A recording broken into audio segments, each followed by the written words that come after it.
गोपीजन वल्लभा गिरिवरधारी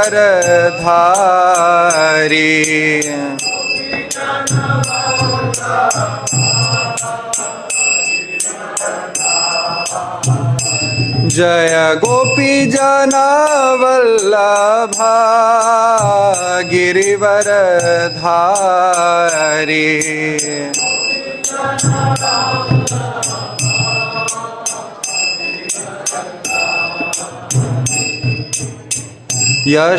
यशोदानंदन व्रज जनरंजना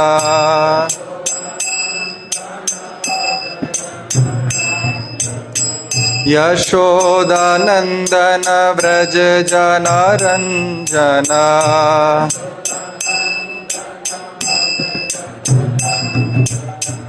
यमुना तीरा वनचारी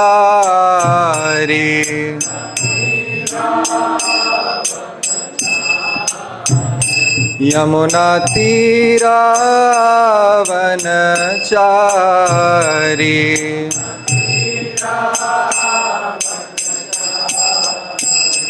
जय राधा माधव कुंज बिहारी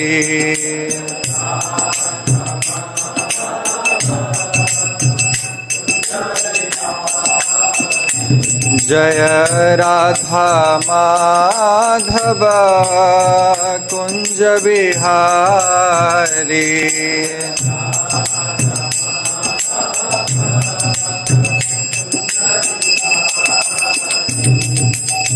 हरे कृष्णा कृष्ण कृष्ण हरे हरे हरे राम राम राम हरे हरे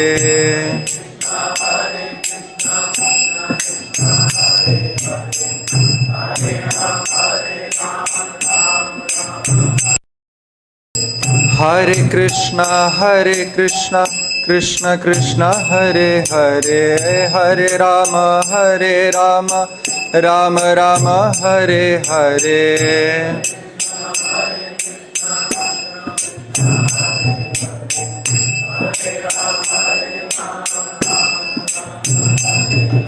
हरे कृष्ण कृष्ण कृष्ण हरे हरे हरे राम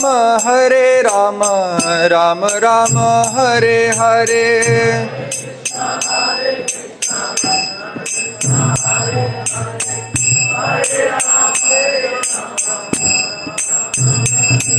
हरे कृष्ण कृष्ण कृष्ण हरे हरे हरे राम राम राम हरे हरे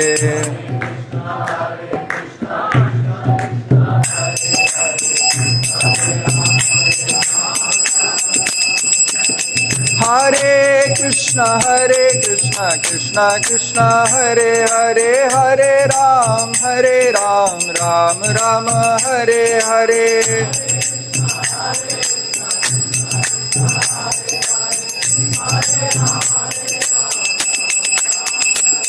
हरे कृष्ण कृष्ण कृष्ण हरे हरे हरे राम राम राम हरे हरे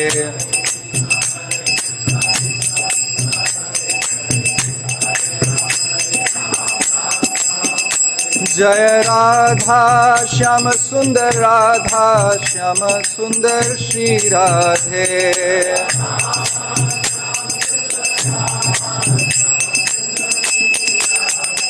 जय कृष्ण बलराम जय कृष्ण बलराम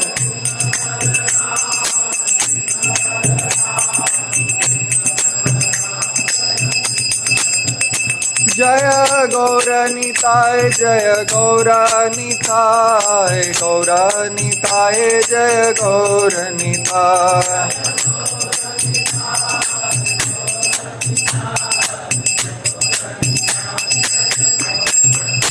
जय जय प्रभुपाद प्रभुपाद प्रभुपाद जय जय प्रभुपाद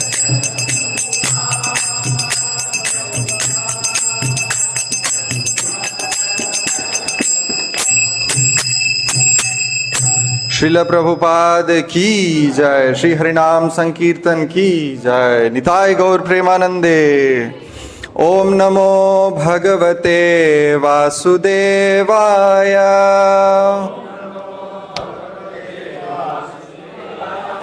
ओम नमो भगवते वासुदेवाय।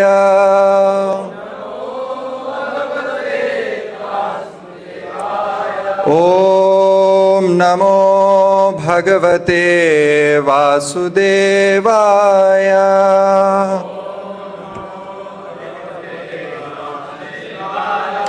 नारायणं नमस्कृत्य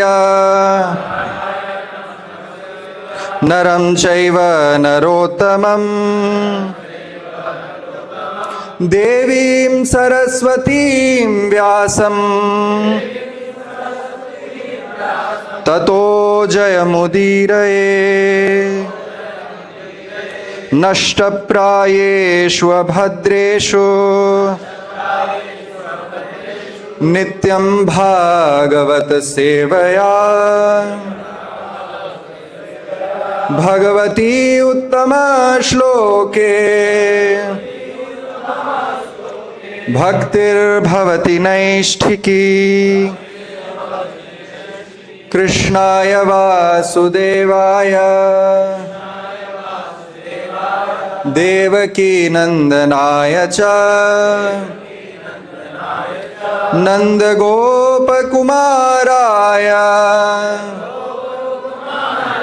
गोविंदाय नमो नमः।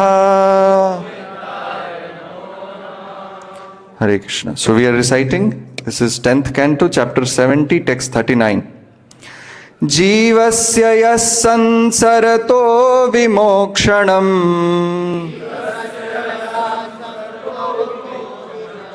न jānato nartha-vahāc charīrataḥ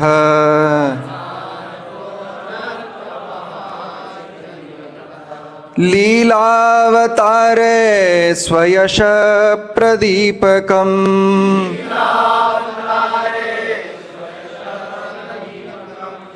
prājvālayat ahaṁ prapadye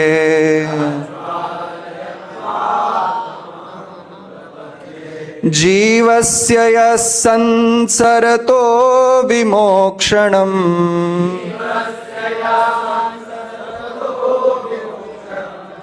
न jānato nartha-vahāc charīrataḥ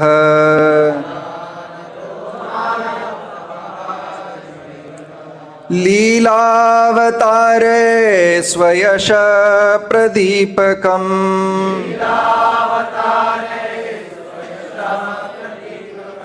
prājvālayat ahaṁ prapadye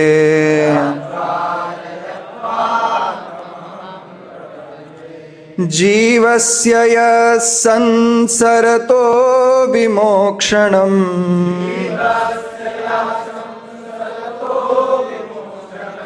न jānato nartha-vahāc charīrataḥ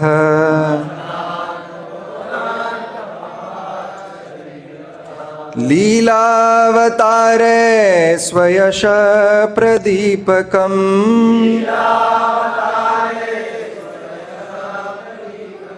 prājvālayat ahaṁ prapadye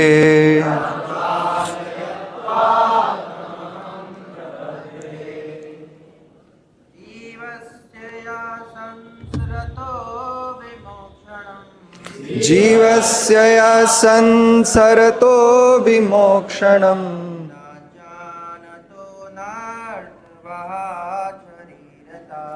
न jānato nartha-vahāc charīrataḥ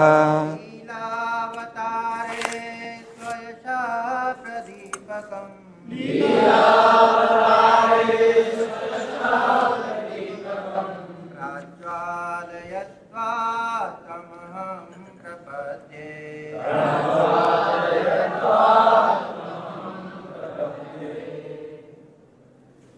जीवस्य संसरतो विमोक्षणम् जीवस्य संसरतो विमोक्षणम् जानातो नार्थ-वहāc charīrataḥ न जानातो नर्थ-वहāc charīrataḥ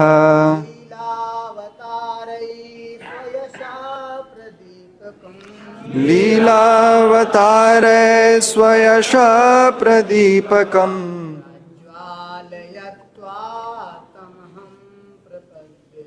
prājvālayat ahaṁ prapadye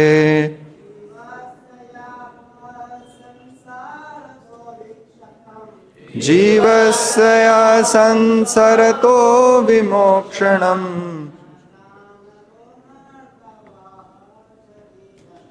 jānato nartha-vahāc charīrataḥ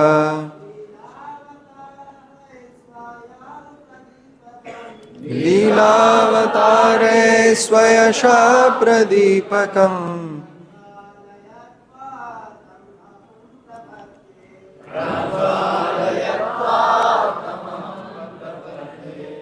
Mataji's.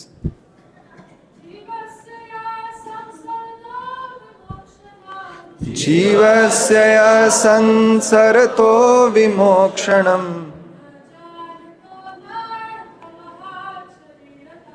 न jānato nartha-vahāc charīrataḥ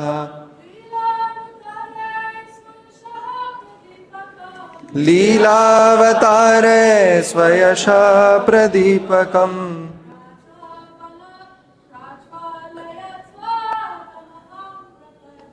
prājvālayat jīvasya, for the conditioned living being. Yah, he, the Supreme Lord, who, saṁsaratāḥ, the conditioned soul, caught in the cycle of birth and death, vimokṣaṇaṁ, liberation, na jānatāḥ, not knowing, anartha, unwanted things, vahāt, which brings, śarīrataḥ, from the material body, līlā, for pastimes, avatāraiḥ, by his appearance in the world, sva, his own, yaśaḥ, fame, pradīpakam, the torch, prājvālayat, made to blaze, tva, you, tam, that Lord, aham, I, prapadye, approach for shelter. Translation and purport by the disciples of His Divine Grace A.C. Bhaktivedanta Swami Srila Prabhupada ki jai. Translation: the living being caught in the cycle of birth and death does not know how he can be delivered from the material body, which brings him so much trouble. But you, the Supreme Lord, descend to this world in various personal forms, and by performing your pastimes, you illuminate the soul's path with the blazing torch of your fame. Therefore, I surrender unto you. Purport. Srila Prabhupada writes, Narada said, in the bodily concept of knowledge, everyone is driven by material desires, and thus everyone develops new material bodies one after another in the cycle of birth and death. Being absorbed in such a concept of existence, one does not know how to get out of the entanglement of the material body. Out of your own causeless mercy, my Lord, you descend to exhibit your different transcendental pastimes, which are illuminating and full of glory.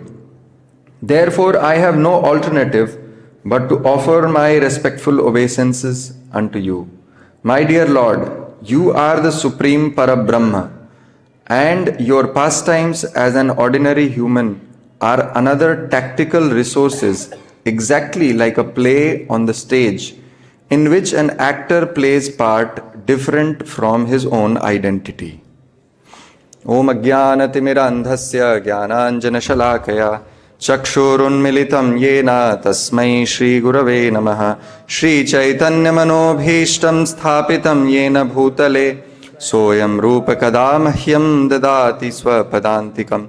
Vandeham Shri Guru Shri Utapadakamalam Shri Gurun Vaishnavamsha. Shri Rupam Sagrajatam Sahagana Raghunathanvitam Tam Sajivam Sadvaitam Savadhutam Parijana Sahitam Krishna Chaitanya Devam Shri Radha Krishna Padan Sahagana Lalita Shri Vishakhan Nitamsha. Namah Om Vishnu Padaya Krishna Preshthaya Bhutale Srimate Bhakti Vedanta Swami Tinamine. Namaste Saraswate Deve Gauravani Pracharine Nirvishesha Shunyavadi Paschatya Deshatarine. Namo Mahavadanyaya Krishna Prema Pradayate Krishnaya Krishna Chaitanya Namne Gauratushe Namah. He Krishna Karuna Sindhu Dinabandhu Jagatpate Gopesha Gopika Kanta Radha Kanta Namostute.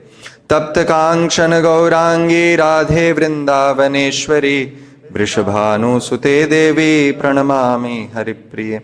Vancha kalpatarubhyasya kripa sindhubhya evacha patitanam pavanebhyo vaishnavebhyo namo namah. Jai Shri Krishna Chaitanya Prabhu Nityananda Shri Advaita Gadadhara Shri Vasadi Gaura Bhakta Vrinda. Hare Krishna Krishna Krishna Hare Hare Hare Rama Rama Rama Hare Hare. Hare Krishna. So today we are hearing from 10th canto. This is chapter 70, Lord Krishna's daily activities, and verse is 39th verse. So before I begin, I offer my respectful obeisances unto all the devotees who have assembled here to hear Srimad Bhagavatam, and I also offer my respectful obeisances unto Srila Prabhupada, by whose mercy we get this opportunity to hear Srimad Bhagavatam and read Srimad Bhagavatam. His purports and the purports that are given by disciples of Prabhupada, it is Prabhupada's mercy that allows us to get into these literatures. Otherwise, if I speak for myself, I think about where I was and what I am doing right now. There's a stark difference. So it is only because of Prabhupada's books that we get this opportunity to read Srimad Bhagavatam, and through him we also get the opportunity to read the literatures that are given by our acharyas. And all glories to the devotees who even in this cold season they go out and distribute Prabhupada's books. Because by that, there are many people wandering in this world, they get that opportunity to read the words of Srimad Bhagavatam, and through that they get connected to the parampara. So, Srila Prabhupada focused very much on book distribution. Especially we keep hearing, in the last month we have been hearing regular quotes about book distribution from Prabhupada. So one thing is about the book distribution that Prabhupada focused at, and another thing that Prabhupada focused, that as we distribute his books, we also read them. And Prabhupada wanted us to read his books very meticulously. In Chaitanya Charitamrita, in several purports, Prabhupada inspires us, encourages us to read his books very meticulously and also read the works of previous acharyas. So we are going to discuss something from the previous acharyas. So before that, just want to read few quotations from Prabhupada's purports in Chaitanya Charitamrita, and how he wanted very careful, very meticulous in reading the books. So in Adi Līlā, 2nd chapter, 117th verse, purport to that, Prabhupada says, first he talks about, do we have the purport? Yeah. This is a very famous verse in Chaitanya Charitamrita. Yes, 117. Adi Līlā, oh, this is Madhya, sorry, I'm sorry. I think it's Madhya Līlā. No, Adi Līlā 2nd chapter. Did you get 2nd chapter? 2nd chapter, verse 117. So here, Srila Prabhupada, very interesting. He says that there are two kinds of false devotees. First, he says that one kind of false devotees think that simply by shedding tears one can attain Krishna. That is the first kind of false devotees he talks about. And then, yeah, go down at the end, you will find that. Maybe. Yeah, just go ahead, yeah. Yes, here. So false devotees, lacking the conclusion of transcendental knowledge, think that artificially shedding tears will deliver them. So this is one kind of false devotees he talks about. Then he says, similarly, other false devotees think that studying books of the previous acharya is unadvisable, like studying dry empiric philosophies. So he says sometimes people think that studying the books of acharyas is like is doing jnana, is not bhakti. It is like doing. But then he says, but Srila Jiva Goswami, following the previous acharyas, has inculcated the conclusions of scriptures in the 6th thesis called the Shat Sandarbhas. False devotees who have very little knowledge of such conclusions fail to achieve pure devotion for want of zeal and accepting the favorable direction for devotional service given by self-realized devotees. Such strong words. And he says, such false devotees are like impersonalists who also consider devotional service no better than ordinary fruitive actions. So it's very interesting. Not just one place. I have like almost 50 quotations from Chaitanya Charitamrita where Prabhupada encourages devotees to read his books and the books of the previous acharyas. At another place, Srila Prabhupada in his 7th chapter, he says, in his one of these purport, he says, a real Vaishnava should however study Vedanta philosophy. But if after studying Vedanta one does not adopt the chanting of the holy name of the Lord, he is no better than a Mayavadi. Then he says, cheap Vaishnavas or Sahajiyas do not care to study the Vedanta philosophy as commented upon by the 4 acharyas. In the Gaudiya Sampradaya, there is a Vedanta commentary called the Govinda Bhasya. But Sahajiyas considered such commentary to be untouchable, philosophical speculation, and they consider the acharyas to be mixed devotees. Thus they clear their way to hell. And there are several others. So if somebody wants, you can take these quotations. So we find that Prabhupada was very focused on studying Srimad Bhagavatam and studying these books very meticulously. Therefore he called these classes not katha. He called these lectures, just like we have lectures in universities where we study the books, where we study each and every word. So here in this section, we are studying what Sri Narad Muni is saying to Sri Krishna. And these are filled with philosophical discussions. There are a lot of philosophical truths that are provided in these verses. So Sri Narad Muni, this is a section in chapter 70 of Srimad Bhagavatam where Sri Krishna's daily activities are described. Sri Krishna is sitting in Sudharma Sabha, and there first a messenger from the kings who were captured by Jarasandha, they arrive. They arrive and the messenger delivers the message from these kings, and he says to Krishna that they want your help. So they pray. There are several verses in their prayers. We find these verses, we have already read them. Now at that same time, Sri Narad Muni also arrives in Sudharma Sabha. And as soon as Sri Narad Muni arrives in Sudharma Sabha, Sri Krishna, being an ideal householder, he starts to worship Sri Narad Muni and praises Sri Narada that, "Oh Sri Narad Muni, only by your mercy we get the news from all over universe, because you bring news from everywhere." So when Sri Narad Muni is glorified like this, Sri Narad Muni starts to glorify the Supreme Lord, and that glorification starts from verse 37.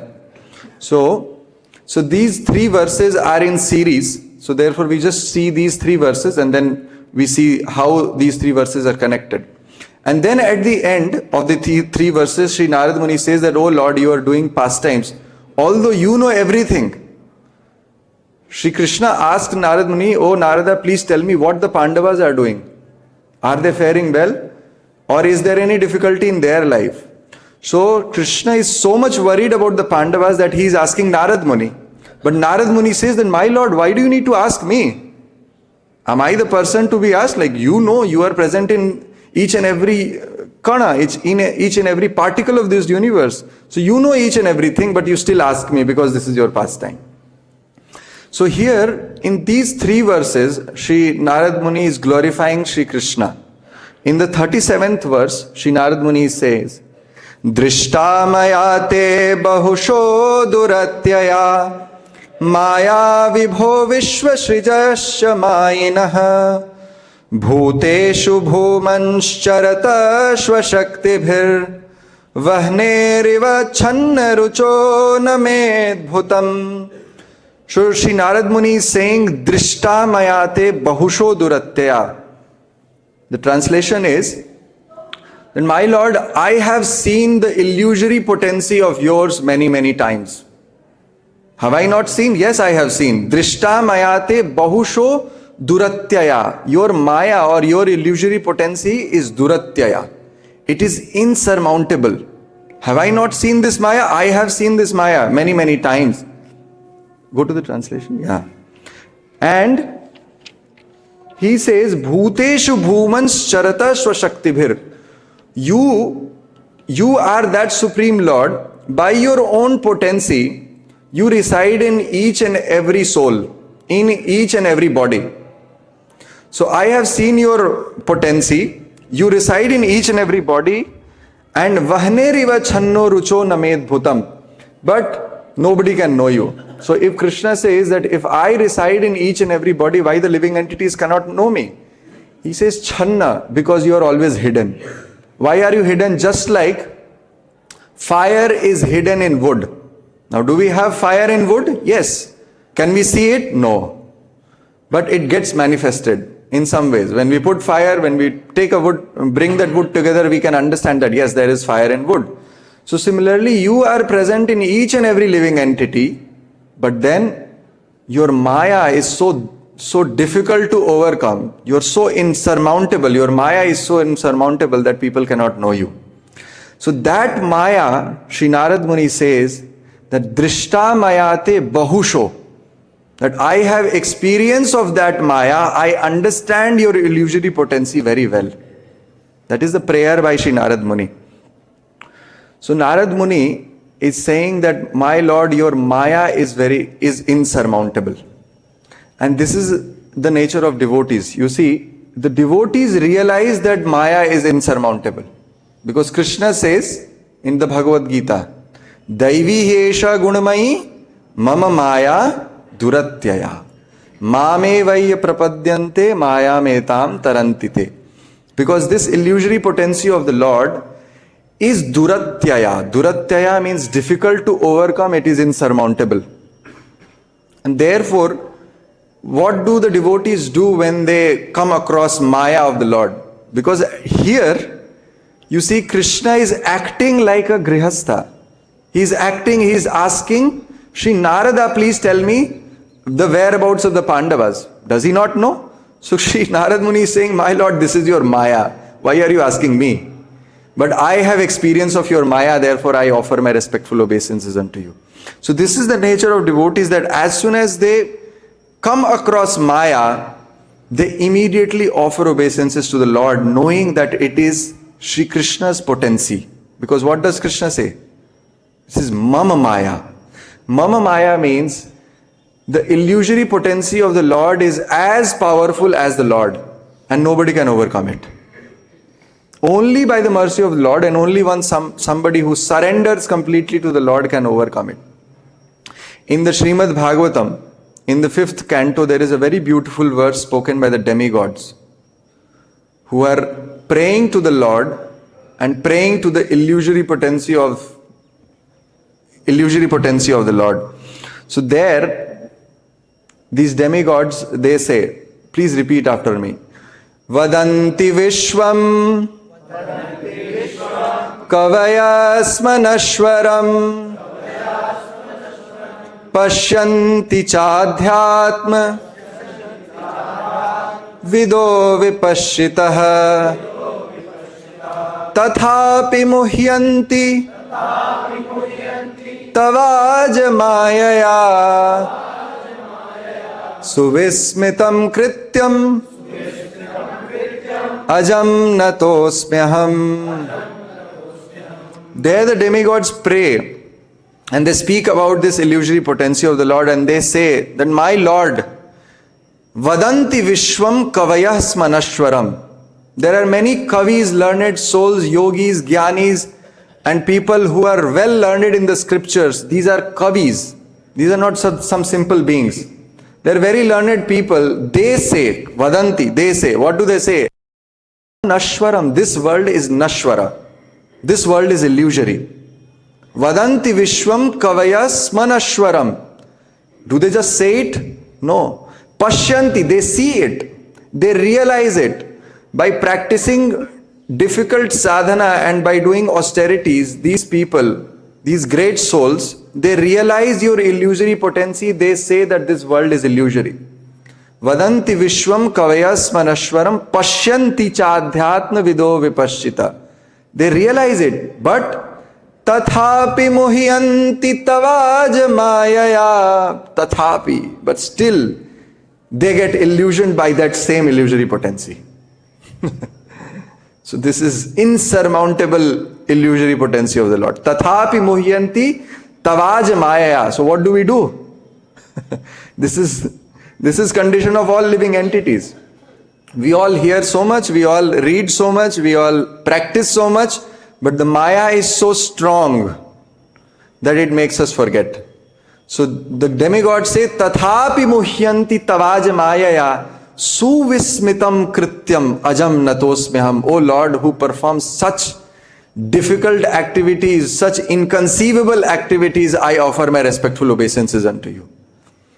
So here also Narada Muni is offering obeisances to the Lord. He is not saying, see, somebody can become puffed up. Narada Muni can become puffed up. Oh Lord, you are asking about Pandavas, let me tell you what Pandavas are doing. So Krishna is asking about the Pandavas, and Narada Muni is offering obeisances saying, my Lord, this is your Maya. I know that people all over the world, see, he says, even the Vishvashrajah, in the verse it is said, Vishvashrajah. Vishvashrajah means even Brahma gets bewildered by your Maya. Vishvashrajah api mayinah. Even he gets illusioned by your Maya. What to speak of me? I am son of Brahma. Will I not get illusioned? I will certainly get illusioned. My Lord, please don't do illusion. I offer my respectful obeisances. So this is what Narad Muni is saying. He offers his respectful obeisances unto the Lord, knowing that this Maya is insurmountable. So, this is the way to overcome Maya. To overcome Maya, we cannot think that we can cross over it. It is insurmountable.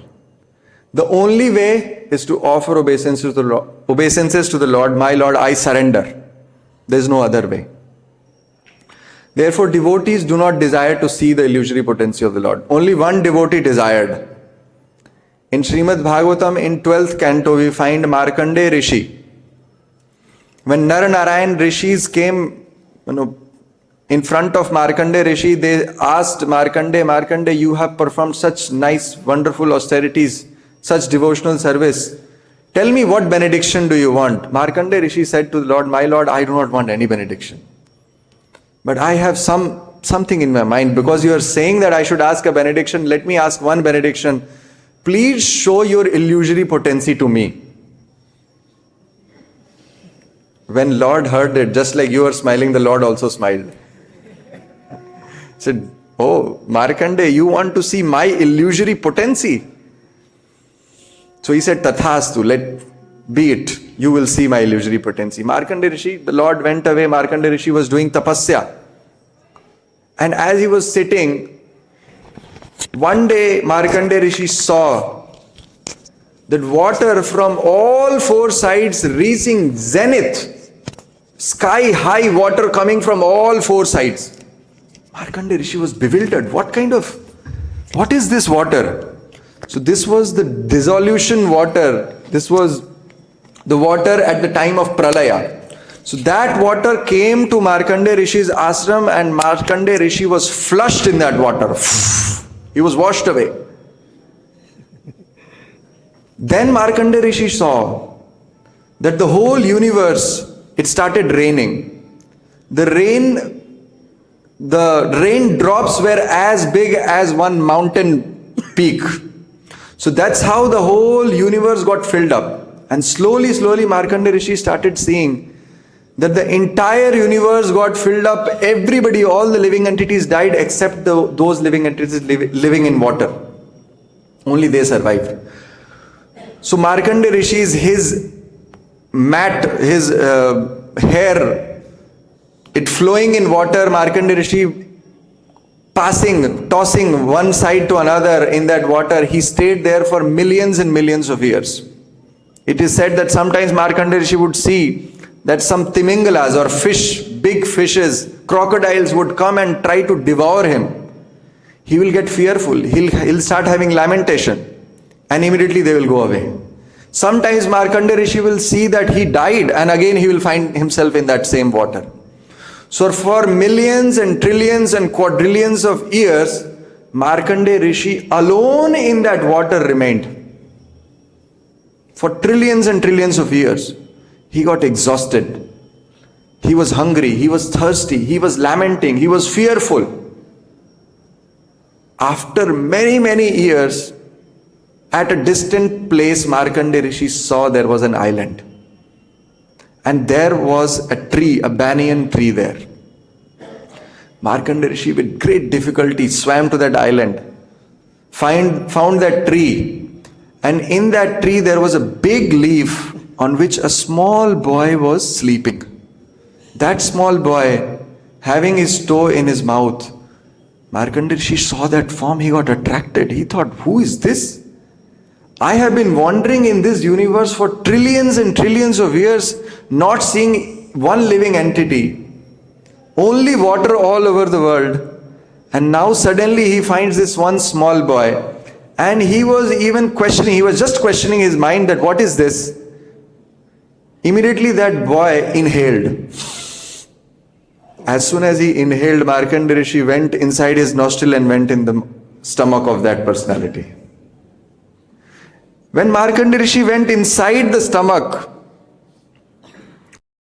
that was Supreme Lord. Kararavindena padaravindam mukharavinde viniveshayantam vatasya patrasya pute shayanam balam mukundam manasa smarami. That was Bala Mukunda. He was having his toe stuck to his mouth, and Markandeya Rishi went inside the stomach of that Supreme Lord.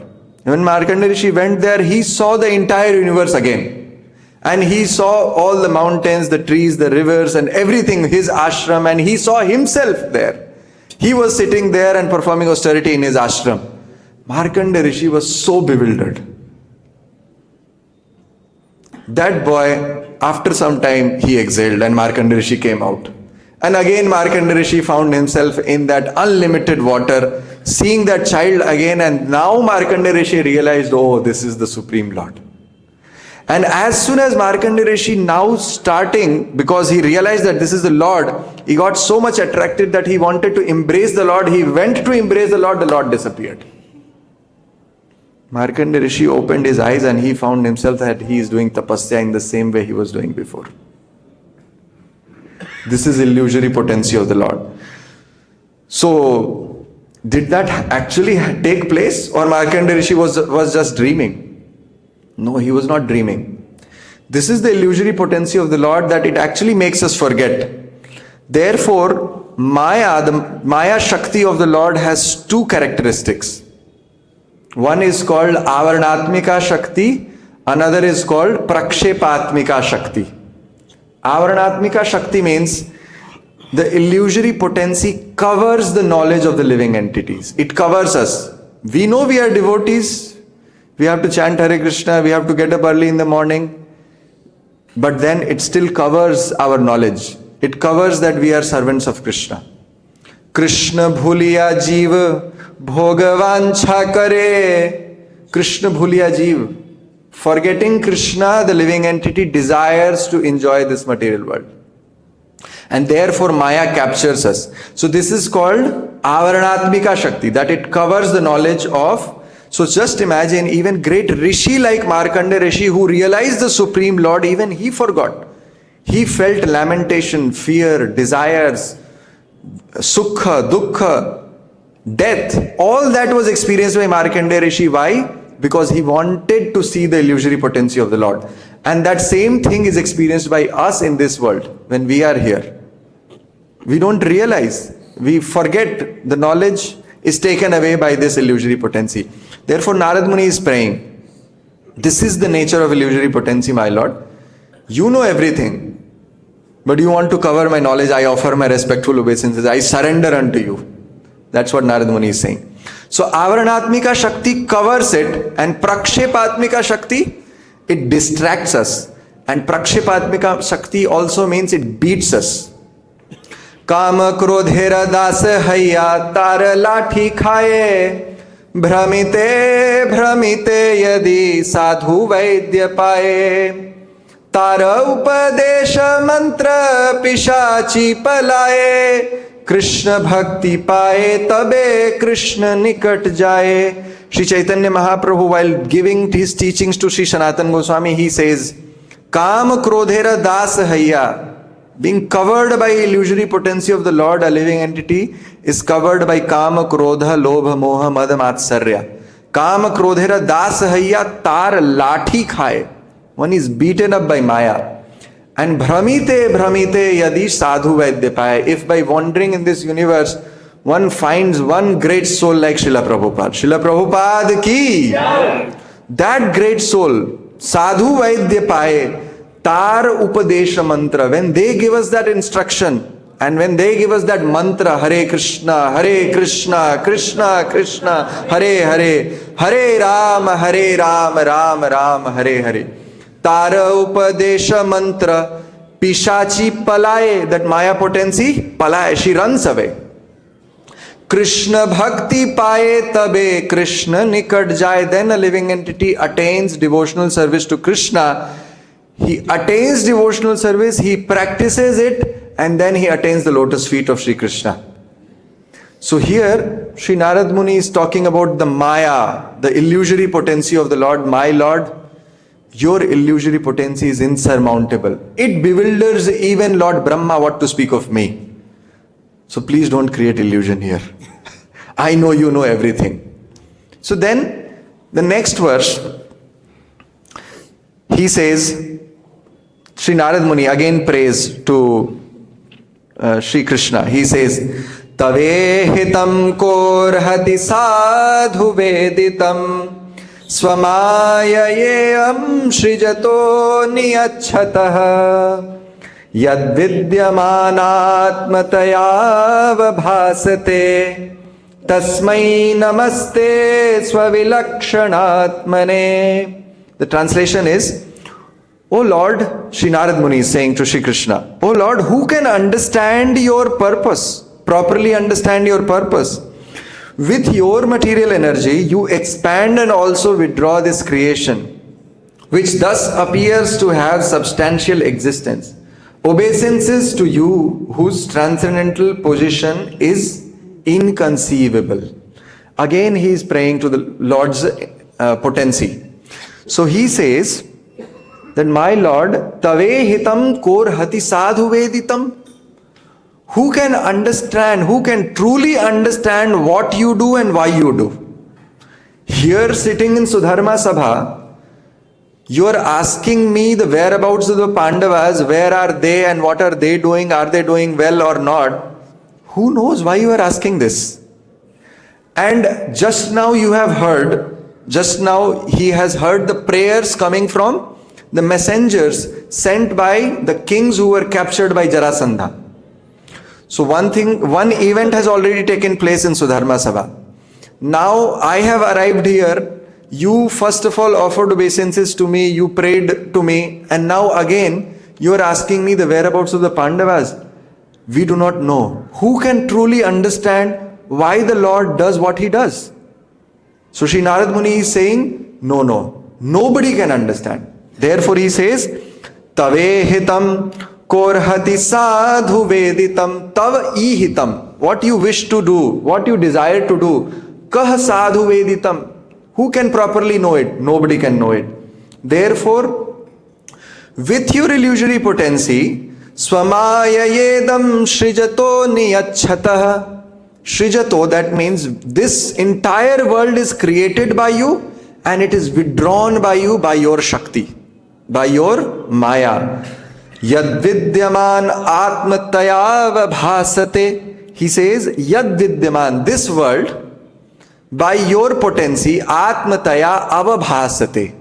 Avabhasate means it appears, it is temporary, but avabhasate is a very special word. Here the Advaitis get their peace in Srimad Bhagavatam. You see, in the Advaita Vedanta philosophy, which is expounded by Sri Adi Shankaracharya, that they say that this world is illusory. And the Vedanta philosophy of the Vaishnava Vedanta, the Gaudiya Vedanta philosophy does not speak about this world as illusory. This world is real. But they say that this world is illusory. And here the word used here, very special. He says, avabhasate, this world appears to be real. The meaning is something different. The meaning is that this world is temporary, but it appears that as if it is permanent. But the Advaitvadis will interpret it in a different way. They will say, oh, this world is temporary. And this is a very important point to understand. The concept of Maya is different in Vaishnava philosophy and in Advaita philosophy. Therefore, in the beginning we discussed how Srila Prabhupada wanted us to understand the Vedanta philosophy, wanted us to go through the literatures of our acharyas. So the concept of Maya is very bewildering, even in Advaita philosophy. It is mind-boggling. You see, according to Advaita Vedanta, they say that there is nothing that exists beyond Brahman. There is only one existence in this entire creation. What is that? Brahman. Sarvam khalu idam Brahma. That is the injunction of the Shastra. So everything is Brahman, everything is spiritual, they say. So the question comes is, if everything is spiritual, if everything is Brahman, then how do we understand this entire world? Brahman, or the spiritual absolute truth, cannot have any imperfections, right? This is truly understandable. That an absolute truth does not have any imperfections, does not go through any transformations. So the question is, if you say that this entire world is nothing but absolute truth, it is Brahman, but this world goes through transformations. This world goes through, we see there are different varieties, and Brahman does not have variety. So how do we understand the variety in this world? So Advaita Vedanta has a different way of explaining. He says whatever you are seeing, whatever varieties that you are seeing, it is just illusion. It does not exist.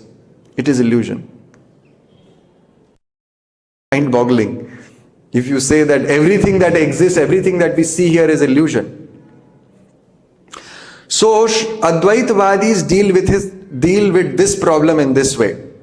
Everything is an illusion. There is no variety that is existing. It is just avabhasate. It is just appearing as what you are seeing. Now they give an example to explain this point. Sometimes a person misidentifies a rope to be snake. This is a very widely used example in the Vedanta philosophy, that sometimes a person takes a rope to be snake. What happens when you take a rope to be snake? As soon as a person misidentifies a rope to be a snake, immediately he becomes fearful, first thing. His BP can go either high or low. One can even faint, and one can die. It's possible. One can get a heart attack and one can die. So the Advaitvadis say that, see, this world is Brahman, but because of misidentification, because of illusion, we are facing kama, krodha, lobha, moha, mad, matsarya, all the vikaras, all the transformation, jayate, vardhate, sthiti, apakshiyate, mrityu, all these transformations in this world is only because of illusion. But there is a problem with this philosophy. If somebody says that we are just misidentifying this world as illusion, there is a problem. Why do they say that actually? They say that to save the Brahma from having any kind of transformation. That's the main problem, right? Because everything is Brahman and Brahman cannot have transformation. Therefore, you have to have a philosophy to save the Brahman, because this is Brahman, it cannot have transformation, so this is just illusion. But our acharyas give a different way of understanding this world. They say that this entire world is not illusion, this is real. But this is transformation of the energy of the Lord. Therefore, there are two philosophies. First philosophy is Vivartavad. Vivartavad is the philosophy of Adi Shankaracharya. And the second philosophy, the Vaishnava philosophy, is Achinta Bheda Bheda Tattva. Or it is called Shakti Parinamvad. Shakti Parinamvad means, our acharyas explain that the Lord is absolute. The Lord cannot have any transformations, but His energies can have transformations. So Lord manifests Himself in manifests His energies in three ways. First energy is called intrinsic energy. Second is called marginal potency of the Lord. And third is called external potency of the Lord. So the intrinsic energy, the antaranga shakti of the Lord does not go through transformation. Therefore that is Vaikuntha.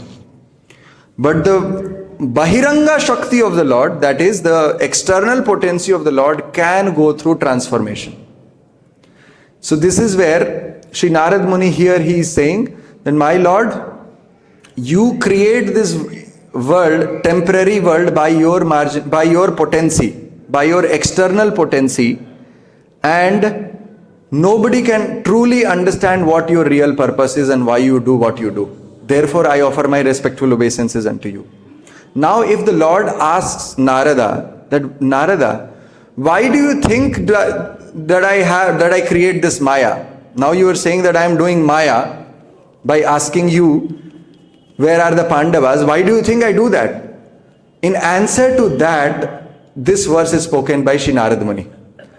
And Sri Narad Muni is saying, this is the 39th verse. He says, jīvasya saṁsarato vimokṣaṇaṁ na jānato nartha-vahāc charīrataḥ līlāvatāraiḥ sva-yaśaḥ pradīpakam prājvālayat ahaṁ prapadye. So Sri Narad Muni is saying that, my Lord, now you have appeared as a human being, you are acting like a grihastha, you are asking me, you are paying obeisances to me, you are asking me the whereabouts of the Pandavas. All this is done to show compassion and mercy upon the living entities. How is that? So he says, jīvasya saṁsarato vimokṣaṇaṁ. The living entities in this world, they do not know how they can overcome the illusory potency of the Lord and go back home, back to Godhead. Therefore, na jānato, they do not know. And they are embodied in this material body which is full of anarthas. The only way they can go back home, back to Godhead is by discussing your pastimes.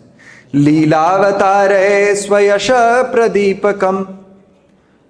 So in the translation it is said, you, the Supreme Lord, you illuminate the soul's path with the blazing torch of your fame.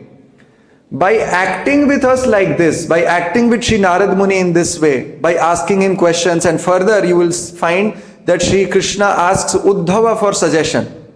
Now why does Krishna need to ask Uddhava for suggestion? All this is done by doing this. Sri Krishna increases his fame so that devotees who are there in the Kali Yuga, they will discuss these pastimes, they will discuss these activities of the Lord, and by discussing these activities they will go back home, back to Godhead. They will be free from all the anarthas. So this is why Sri Narad Muni is saying this verse. He says that your illusory potency is insurmountable, it cannot be overcome. I offer my respectful obeisances unto you, but why do you do such illusory things?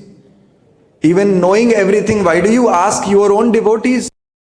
Why do you ask Uddhava for suggestion? It is only for the purpose of giving your pastimes to the conditioned souls in this world.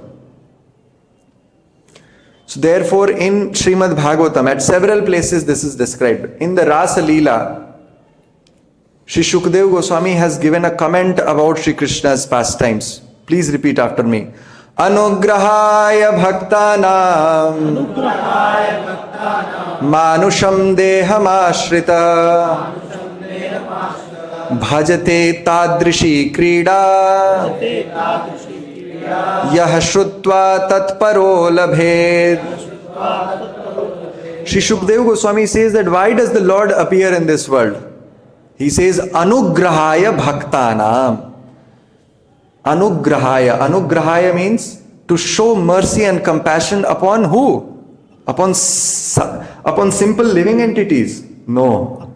Bhaktanam. That means upon devotees. Those who have already accepted Krishna as the Supreme Personality of Godhead. Those who have accepted Krishna as their master and themselves as a servant. For them, not for simple living entities. For simple people, they will not relish these pastimes. They will say what Krishna is doing. He is the Supreme Lord. Why is he asking the Narad Muni? Why is he asking Uddhava? They will never be able to appreciate this point. So therefore, Shukdev Goswami says, Anugrahaya bhaktanam manusham deham ashrita. Manusham deha means he takes a form similar to human beings. He acts like human beings. Just like Krishna is acting like human being here. Manusham deham ashrita. And what a devotee should do? Bhajate tadrishi krida yah shrutva tatparo labhed. Bhajate, one should hear and chant these pastimes. Tadrishi krida, all these things that Krishna is performing. Yah shrutva, by hearing that, one becomes tatpara. Tatpara means one becomes absorbed in such pastimes. Tatparo labhed. On this particular verse, which is quoted even in Chaitanya Charitamrita, Shri Krishnadas Kaviraj Goswami gives comment on this verse. He says, Labhet kriya vidhi ling taha ei kahe. He says, Labhet kriya vidhi ling. The word which is used here in this verse is tat yah shrutva tat paro labhet. That one should hear these pastimes. He says this is vidhi ling. In Sanskrit, vidhi ling means one must do it. Vidhi nimantrana mantra adhishta samprashna prarthaneshu ling. This is a sutra by Panini. So vidhi means one must do it. Anyatha pratyavaye. Srila Prabhupada translates that if somebody does not hear and chant the pastimes of Sri Krishna, it is pratyavaye. Pratyavaye means it is abandonment of duty.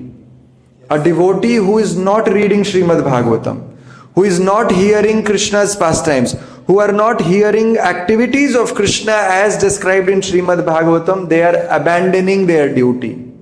That is the comment by Shri Krishnadas Kaviraj Goswami. Therefore, for us as devotees, the pastimes of Shri Krishna, līlāvatāraiḥ, the word used here is līlāvatāraiḥ. Līlāvatāraiḥ means the Lord who performs pastimes. These pastimes are not just sadhana, this is also sadhya. This is sadhya. The ultimate goal of human form of life is to what? To attain Krishna Prem. But how is that Krishna Prem manifest? How does that Krishna Prem manifest? That Krishna Prem manifests in the form of hearing and chanting of Krishna's holy name and Krishna's pastimes. Hare Krishna, Krishna Krishna, Hare Hare, Hare Ram, Ram Ram, Hare Hare. Therefore, you will find perfected devotees. Those who have perfected their lives, what do? They hear Krishna's pastimes. There is a difference between jnanis and devotees. The jnanis think that by hearing these pastimes, this is a sadhana. By this we will attain the sadhya of knowing the absolute truth. That is how they see it. But devotees, they don't see it like that. In Srimad Bhagavatam, this is clearly visible in the characteristics of Parikshit Maharaj's character. Satamayam sarabhritam nisargo yadarthavani shruti chetasamapī pratikshanam navyavadachyutasya yat striyavitânamiva sadhu varta. Shri Shukdev Goswami says to Parikshit, when Parikshit was hearing the Aghasur pastime, and Shri Shukdev Goswami explained to Parikshit that, O Parikshit, this pastime of Aghasur performed by Krishna was spoken to the Brajvasis by the cowherd boys after 1 year. Parikshit immediately asked Maharaj Shukdev, Shukdev Goswami, you are saying this was spoken by the boys after 1 year. Why after 1 year? So when Parikshit asked this question to Shukdev Goswami, understanding the desire, the intense desire Parikshit has for hearing Krishna Katha, even at the fag end of his life, when 3 days are left, when he is about to die, Parikshit Maharaj is asking such questions. He is asking questions about the same pastime he has heard just now. He is so eager. So Shukdev Goswami got so ecstatic that he went into ecstasy, thinking about the fortune of the cowherd women and the cows, how Krishna performed all these pastimes by becoming the cows and calves for 1 year. The Brahma Vimohan Līlā. Shri Shukdev Goswami got so ecstatic that he went into ecstasy. And after coming out of ecstasy, he speaks this verse in praise of Parikshit. He says, Parikshit satam ayam sarabhritam nisargo. This is the nature of devotees. What do devotees do? They are sarabhritam.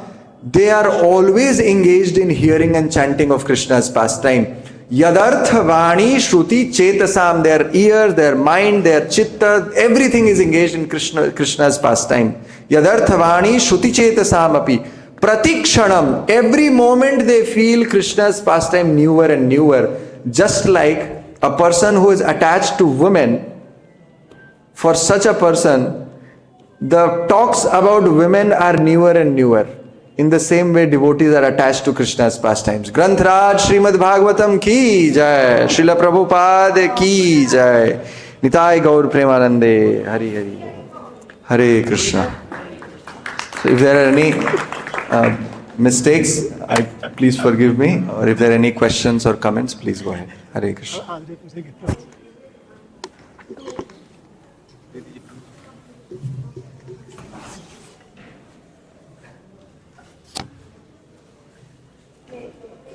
Hare Krishna. You mentioned that according to Vaishnava acharyas, in the spiritual world, there is no transformation. Correct? Yes. Okay, but the spiritual world is always expanding. Beauty today is more beauty tomorrow. A good taste today is a higher taste tomorrow. So if the result is different than the original, there's transformation. How do you explain that without just saying that it's inconceivable? Because the same argument, the impersonalists can also say, based on their argument, that it's inconceivable. Right. What you are saying is correct. This is spiritual transformation, and to just say and to just get away by saying that this is inconceivable is not right. So, You see, Krishna is kartum, akartum, anyatha kartum, sarva samartha. Kartum means what we think he can do it. What we think one cannot do, he can do it. And what is beyond our thinking, he can also do that same thing. He can even do that. That is inconceivable. That is what the explanation of inconceivable means. Inconceivable does not mean illogical. Inconceivable means logical, illogical and supralogical. That which is beyond logic. Therefore, achintya khalu ye bhava natam starkena yojayet. What is achintya cannot be understood by tarka. Therefore, in Vedanta Sutra there is a sutra, tarkyo apratishtha. Tark ki pratishtha nahi. Tarko pratishtha shutayo vibhinna na, which is present even in Srimad Bhagavatam. So when we try to understand the Supreme Lord, one thing that we have to realize is that Lord is supralogical. He is beyond our logic. So when we are trying to bring logic in trying to understand the Supreme Lord, oh, there is no transformation. This transformation is different from the transformation of this world.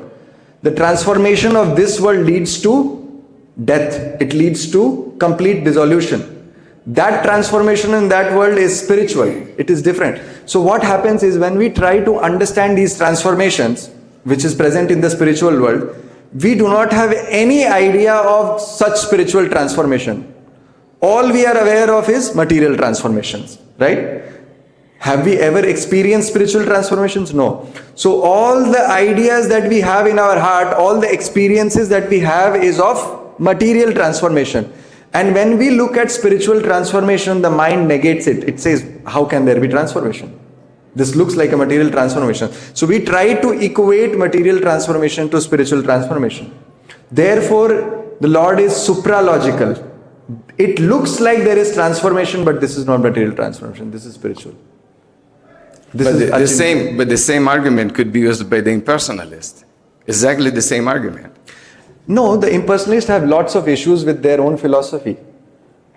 I can go ahead. It needs a detailed discussion on that. It's illogical and reason to try to explain it, and already the class is over. You see, a smart president has the solution for everything. Hare Krishna. Grantraj Srimad Bhagavatam ki jai, Srila Prabhupada ki jai.